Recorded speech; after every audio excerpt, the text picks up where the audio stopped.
All right, Job chapter 5, let's call this one chipping away through shade or insinuation, which is another word for shade, a term for when we are lobbing an accusation indirectly, just kind of suggesting that this is what's going on, even though as Eliphaz is stuck here, we might not have the facts to support that thing that we feel strongly convicted of. And of course, that's not going to stop Eliphaz, because by the time we get to verse 2, he is going to say, surely vexation kills the fool and jealousy slays the simple. I have seen the fool taking root, but suddenly I cursed his dwelling. His children are far from safety. They are crushed in the gate, and there is none to deliver them. He's not literally saying that Job's children have perished because of his folly, but it seems like that's clearly the shade that he is throwing. And so he doesn't have to have facts, as we mentioned in the previous chapter, if all he has to do is suggest that this might be what is going on. And he's not going to stop there. He's going to go on and talk about some other things that befall the foolish. But it is going to seem that he is so desperate to criticize Job that he is not only going to criticize him for being foolish, but that he's being punished for being too wise, or maybe thinking of himself as too wise, because he's going to go on in the next set of verses to talk about how great God is for, as we kind of mentioned in the last chapter, bring down those who are lofty and raising up those who are poor and needy, specifically referring to the ways that God brings down those who are wise and crafty. But as we mentioned in the last chapter, part of Job's mourning or loss comes in the fact that he has lost a lot of servants in the midst of losing his kids and his livestock. So there are people who are presumably poor and needy who perished in Job's calamity, but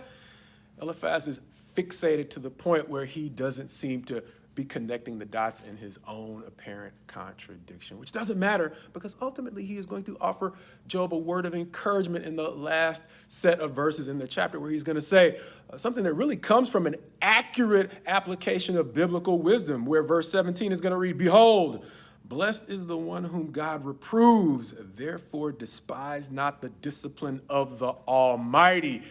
And if we haven't already said it, Eliphaz is going to seem to be an example of biblical knowledge untethered from human decency. And that is going to be one of the things that is going to help Job overcome the lack of wisdom that we're going to see, or that we seem to be seeing in Eliphaz's words. And Job isn't the only one, because Ezekiel, in Ezekiel chapter 13, as God himself is sending Ezekiel to rebuke both the prophets and others in Israel who are prophesying out of their own hearts and minds, he's going to say this in verse 22, because you have disheartened the righteous falsely, although I have not grieved him, and you have encouraged the wicked, that he should not turn from his evil way to save his life. Therefore you shall no more see false visions, nor practice divination. I will deliver my people out of your hand, and you shall know that I am the Lord. Something that Eliphaz is going to find out the hard way at the end of the book of Job, as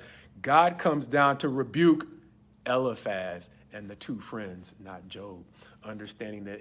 once again, Eliphaz's attempt to rebuke Job for his lack of wisdom, he is essentially condemning himself, because once again, Eliphaz's wisdom is based upon speculation, something God is going to personally correct at the end of the book of Job, much like he is sending Ezekiel to correct in Israel. And in so many ways, this reminds me of the Bible's warning that those of us who are teachers incur a stricter judgment, understanding that to the degree we have Bible knowledge without human decency, we can make a huge mess, no matter how accurate our interpretation of what God is technically saying might be. If we apply it in the wrong way, we can still find ourselves causing a lot of damage. However, Job doesn't have to worry, because this is yet another circumstance where we're going to get to see